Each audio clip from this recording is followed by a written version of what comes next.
이 시간 우리에게 주시는 하나님의 말씀은 우리 마태복음 26장 47절로 56절까지 말씀입니다. 47절로 56절까지의 말씀을 우리 한 절씩 교독하겠습니다.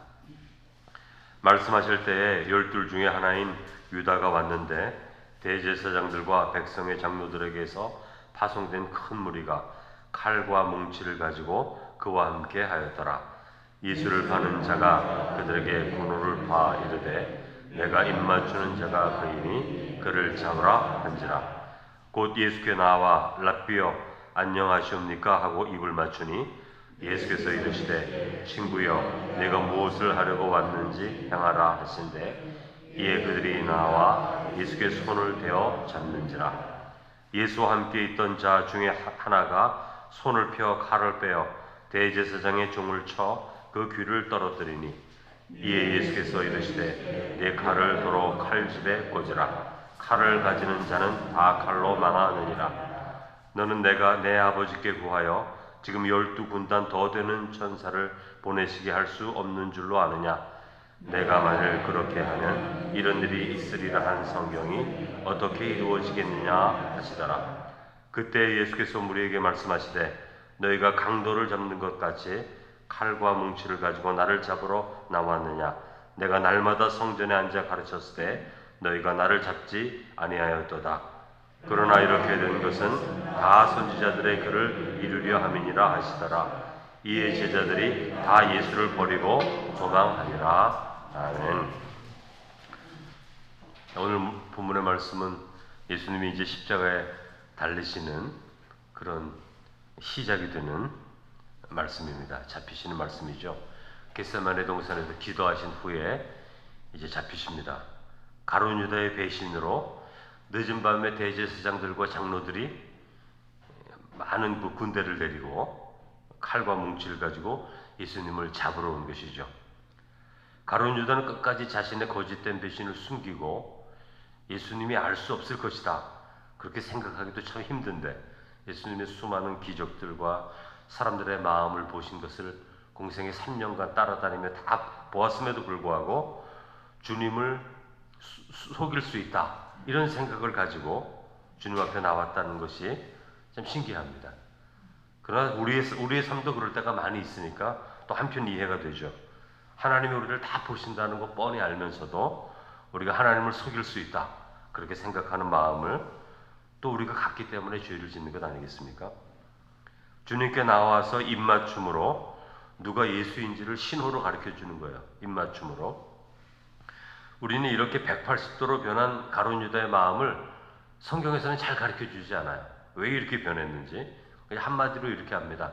사탄이 그의 마음에 들어가니 이렇게 말하기는 하는데 왜 사탄이 들어갈 정도로 가룟 유다의 마음이 그렇게 되었는지 성경이 자세하게 가르쳐 주지는 않습니다. 근데 우리가 알 수 있는 것은 인간은 이렇게 변화될 수 있는 거예요. 평생 하나님 믿는다고 살아가다가 갑자기 바뀌는 경우가 있습니다. 그렇게 열심히 하나님을 섬기는 자가 한순간에 아주 엉뚱한 일을 하는 것을 보게 됩니다. 여러분 죄인이기 때문에 그럴 수 있는 거예요. 그래서 늘 깨어 있어야 되는 겁니다. 죄인이기 때문에 그러는 거죠. 죄인은요 한순간에 변화될 수 있습니다. 30년, 40년, 50년 평생 예수 믿었다고요? 기도원에서 큰 은혜를 받으셨다고요? 큰 하나님의 은사가 있다고요? 그런 것과 관계없습니다. 예수님이 옆에서 예수님이 하시는 거 다 보고 가룟 유다도 귀신 내어주는 능력이 있었고 복음을 전하고 질병 고치는 능력이 있었던 사람이거든요. 하루아침에 변합니다. 완전히 하나님께 마음을 드리기 전에는 하나님의 완전한 소유가 되기 전에는 인간은 언제나 변질될 수 있다는 것을 알아야 되는 거예요. 가룟 유다도 그렇게 변질됐고 베드로도 수제자가 예수님을 3번 부인하지 않습니까? 아나니아와 삽비라 초대교회에 열심히 있는 성도인데 하나님 앞에 거짓말해서 그 부부가 그날 함께 죽지 않습니까? 이런 모든 것들은 우리를 경고해 주시는 거예요. 하루아침에 변합니다. 점잖은 사람이 이상한 사람이 되고요. 하나님을 잘 믿는 것 같은 사람이 엉뚱한 일을 합니다. 우리가 죄인이기 때문에 그러죠. 이 죄의 유혹이 우리가 이길 수 있을 때는 괜찮지만 이길 수 없을 때는 그렇게 되는 거예요. 이상구 박사가 그러더라고요. 하루에 매일매일 우리의 몸에는 암세포가 나오는데 그럼에도 불구하고 우리가 암 환자가 되지 않는 것은 면역력이 강해서 몸에 T세포가 많이 나와서 그 암세포를 잡아먹으니까 우리가 암에 걸리지 않는데, 암에 걸리는 분은 왜 그렇다고요? 이 T세포가 나오지 않아서 암세포가 더 많이 나와서 그렇게 커진다는 것 아닙니까? 그런 것과 똑같은 거죠. 우리의 삶도 마찬가지인 거예요. 멀쩡하게 잘 살던 사람이 하루아침에 하나님을 배반하고 엉뚱한 짓을 하는 이유가 그런 거죠, 여러분. 그럼에도 불구하고 여러분, 유다를 예수님이 버린 것은 아닙니다. 주님은 가룟 유다에게 계속 기회를 주셨어요. 26장에 보면. 그래서 26장 25절에 예수를 파는 유다가 대답하여 이르되 라삐어 나는 아니죠, 이렇게 묻습니다. 예수님이 나와 함께 손을 넣는 자가 나를 팔리다 이렇게 말하니까 제자들이 다 물어보지 않습니까? 주님, 나는 아니죠, 나는 아니죠, 이렇게 묻는데 가룟 유다도 그렇게 묻는 거예요. 뻔히 라삐어 나는 아니죠 대답하시되 내가 말하였도다, 이렇게 대화하시는 장면이 있습니다. 주님께서는 유다의 마음의 의도를 아시고 계속 말씀하시는 거예요. 여러 차례 기회를 주시는 거죠. 돌이킬 수 있는. 그러니까 하나님은 우리에게 늘 기회를 주십니다. 우리가 죄인임에도 불구하고 하나님이 기회를 주시고 은혜를 주시니까 시험에 들지 않는 거예요. 시험에 드는 순간 우리 마음 가운데 성령께서 그렇게 하면 안 되지, 악한 말이 나오려고 그럴 때 이렇게 말하면 안 되지, 화가 나서 그냥 화가 돌이키지 못하려고 그럴 때 이렇게 화를 내서는 안 되지, 이 마음을 하나님이 주십니다. 기회를 주시는 거죠. 그럴 때 그치면 되는 거예요. 그치고 하나님 앞에 회개하면 괜찮은데 그 작은 화를 터뜨리면 남아있었던 90%의 화가 다 드러납니다. 중단을 할 수가 없어요. 여러분 화내신 적 있죠? 사시면서. 중단이 안 됩니다. 일단 수리탄에 안전핀을 뽑으면 터지는 거예요. 이 안전핀을 뽑지 말아야지. 안전핀을 뽑아놓으면 터지는 거예요. 그러니까 우리의 마음 가운데 막 시험이 들 때 안전핀을 뽑아요, 많은 분들이. 그러니까 남아있었던 것, 참을 수 있는 90% 속에서 다 나오죠. 그냥 나는 한마디만 하려고 그랬는데 안전핀을 뽑으니까 10마디, 100마디 다 나와서 소란스럽게 만들죠. 여러분, 안전핀을 뽑으면 안 됩니다. 안전핀을 뽑으면요, 수리탄은 터지게 되어 있는 거죠. 하나님은 우리에게 늘 기회를 주세요. 돌이킬 수 있는 기회를 주세요. 그렇기 때문에 기회 주실 때 바르게 응답해야 됩니다. 이게 신앙생활이에요. 하나님이 하지 말라 그럴 때 거기 멈춰서야 되고, 말하지 말라 그럴 때 하지 말아야 되는데 우리가 하게 되거든요. 육신적인 인간이니까. 여러분 51절 이하를 보면 한 제자가 칼을 빼어서 대제사장의 종을 쳐서 귀를 떨어뜨립니다. 뭐 제자들이 이렇게 가만히 있는데 가룟 유다를 통해서 수십 명의 사람들이 막 오고 거친 말하고 막 그러니까 놀라지 않습니까? 그래서 방어하기 위해 자신을 호위하는, 자기를 방어하는 그 칼을 빼어서 상대를 치는 거죠. 그때 주님이 이렇게 말씀하십니다. 이 52절, 내 칼을 도로 칼집에 꽂으라. 칼을 가지는 자는 다 칼로 망하느니라. 이렇게 말씀하시는 거죠.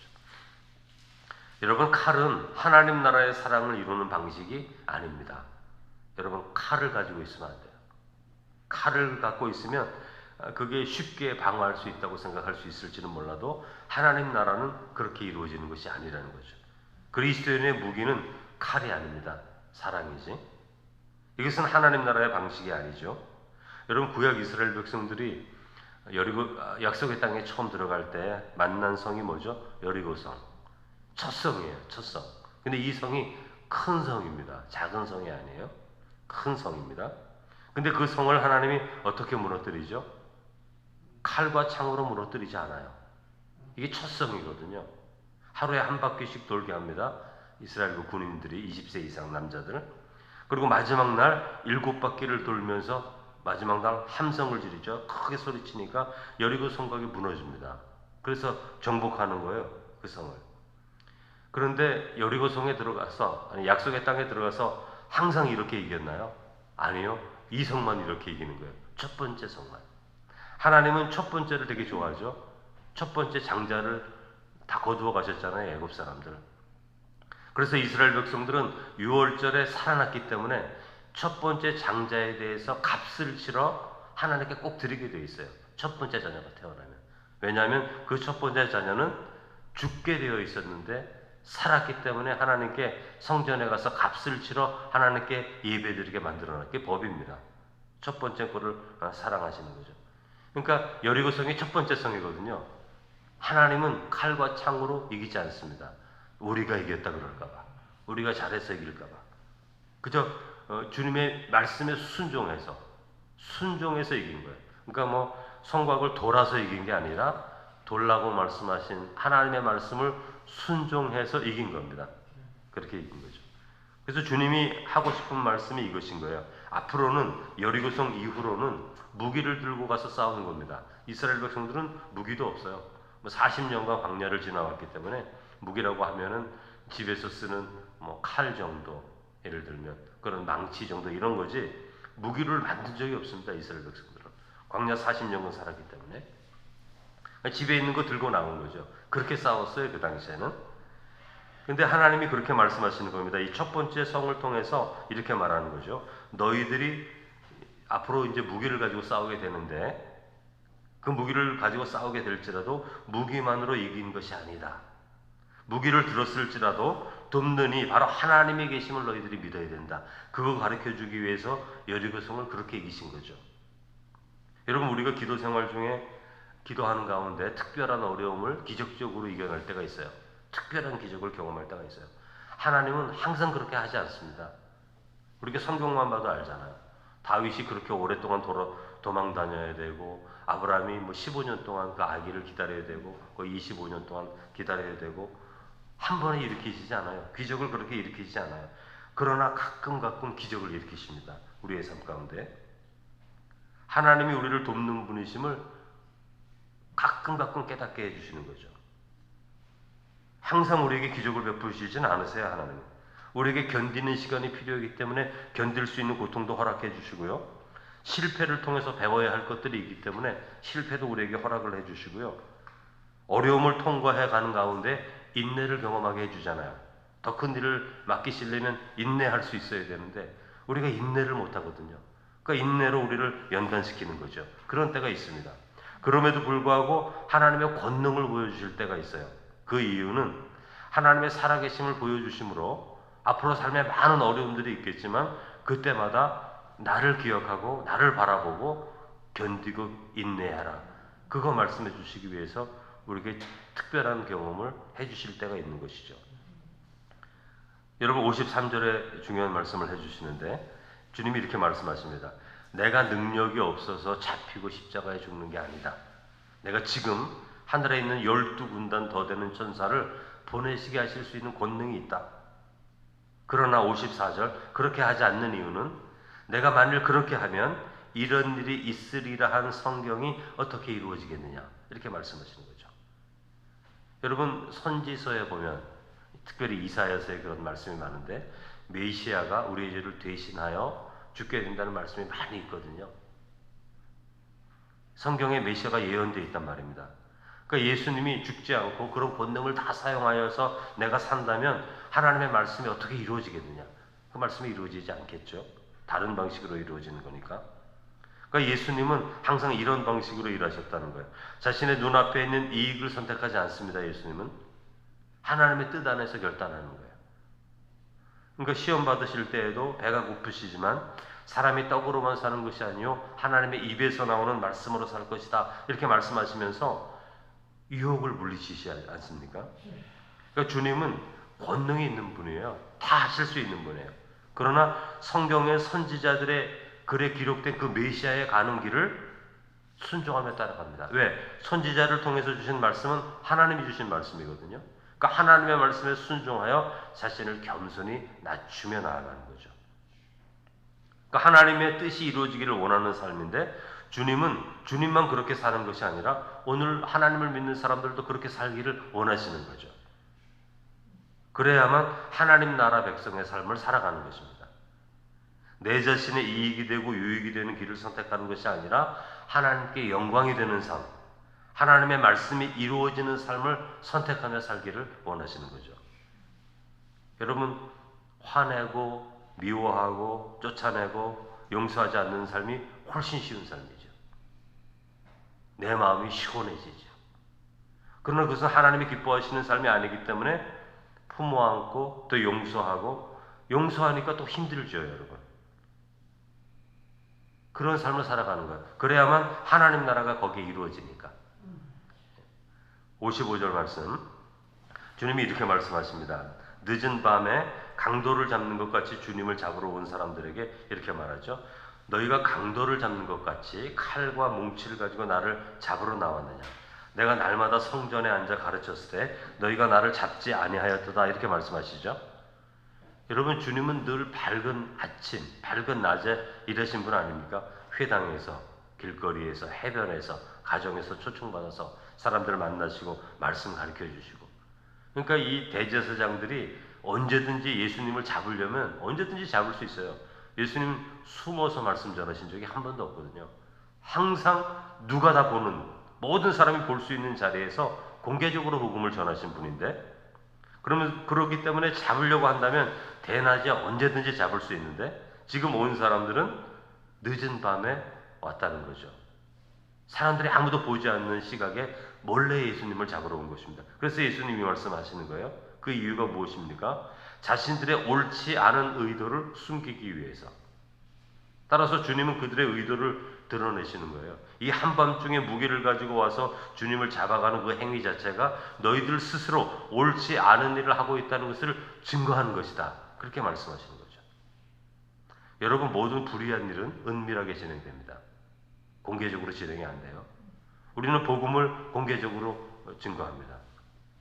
그러므로 사도 바울이 수근거리지 말라, 그렇게 말씀하시는 거예요. 정정당당하고 옳고 바른 것을 주장하지 못한다면 성도들은 그 일을 도모하지 말라, 그렇게 말씀하시는 거죠. 대부분 풍문, 루머, 소문들 다 은밀한 곳에서 만들어지죠. 진실이 아닌데 진실인 양 돌아다닙니다. 대부분 거짓말이고 그 소문의 한 10%, 5% 정도만 사실이죠. 약간의 사실에 거짓을 한 90% 이상 곁들여서 사실인 것처럼 행세하는 말들이 얼마나 많은지 모릅니다. 교회 안에도 많죠. 여러분, 세상이면 몰라도 교회에서도 이런 일이 일어난다면 오늘 예수님이 한 말씀을 꼭 기억하십시오. 우리 스스로가 죄인인 것을 드러내는 거예요. 진실하고 바른 것은 공개적으로 아름답게 그렇게 해야 됩니다. 여러분, 수군거리면서 뒤에서 말을 만들면 안 되는 거죠. 누구나 다 마찬가지입니다. 그 스스로가 우리가 죄인인 것을 드러내는 거죠. 56절에 주님이 이렇게 말씀하십니다. 그러나 이렇게 된 것은 다 선지자의 글을 이루려 함이니라. 아무리 거짓된 행동으로 예수님을 잡으려고 해도 그게 다 선지자의 글을 이루는 것이다, 그렇게 말씀합니다. 하나님은요, 선한 일도 사용하시고, 하나님 일을 행하실 때 선한 일을 행하시는 자는 믿음 있는 사람들이겠죠. 거짓된 행동도 사용하십니다. 죄의 심판을 받을지라도 거짓된 것도 사용하시죠. 요셉이 팔려갈 때 그 거짓된 그것도 다 예수님이 사용하세요. 그러나 요셉의 진실한 믿음도 사용하시죠. 그 모든 것이 하나님 앞에 사용되어서 하나님의 뜻을 이루게 되는데, 선함으로 응답한 사람은 선한 응답을 받게 될 것이고, 거짓된 모습으로 하나님의 일을 이룬 자들은 심판을 받게 되는 것이죠. 그러므로 여러분, 우리가 살아가는 가운데 마지막 날에, 마지막 순간에 예수님이 말씀해 주신 이 말씀을 통해서 우리 자신의 삶을 늘 돌아볼 수 있어야 됩니다. 우리가 밝은 빛 가운데 거하는 자인지 아니면 어두움에 여전히 속해 있는 자인지 바라보시면서 항상 빛 가운데 속하여 있어서 예수 그리스도를 증거할 수 있는 성도 되시기를 주님의 이름으로 축원합니다. 거룩하신 하나님 아버지, 저희들을 빛의 자녀로 만드셨습니다. 사랑의 빛을 비추고 진리의 빛 가운데 살아가도록 만드셨습니다. 입술로는 하나님 믿는다고 하고 빛의 자녀로 하지만 우리의 삶의 행동들, 우리의 삶의 습관들, 우리의 삶의 모습들은 어떠한지 우리 자신을 돌아볼 수 있도록 인도해 주옵소서. 가룟 유다는 주님께 부름을 받았습니다. 예수님의 부름을 받아 12제자에 속해 있었습니다. 수많은 기적들과 능력을 경험했습니다. 그 자신도 귀신을 쫓는 능력, 병을 고치는 능력을 행했던 제자였습니다. 그럼에도 불구하고 180도로 변화되어 하나님의 편이 아닌 사탄의 편이 되었던 것을 보게 됩니다. 오늘 우리 자신도 그렇게 될 수 있는 존재임을 바라보면서 깨어있어 진리 안에 사랑 가운데 예수 그리스도의 말씀에 순종하는 가운데 날마다 우리 자신의 연약함을 주님 앞에 내어놓고 유혹하고 미혹할 때 우리 심령을 굳게 지키며 주의 진리의 말씀 안에서 우리 자신을 지키며 선한 판단과 결단을 통해 하나님의 뜻을 이루어가는 하나님의 귀한 백성으로 날마다 훈련되어져서 이 땅을 살아가는 동안 수많은 미혹과 유혹이 있을 때 그 자리에서 예수 그리스도와 같이 승리하는 하나님의 귀한 백성이 되므로 하나님 나라의 풍성한 기업을 얻을 수 있는, 그 기업을 받을 수 있는 하나님의 귀한 자녀들 다 되게 하여 주옵소서. 예수님의 이름으로 기도드립니다. 아멘.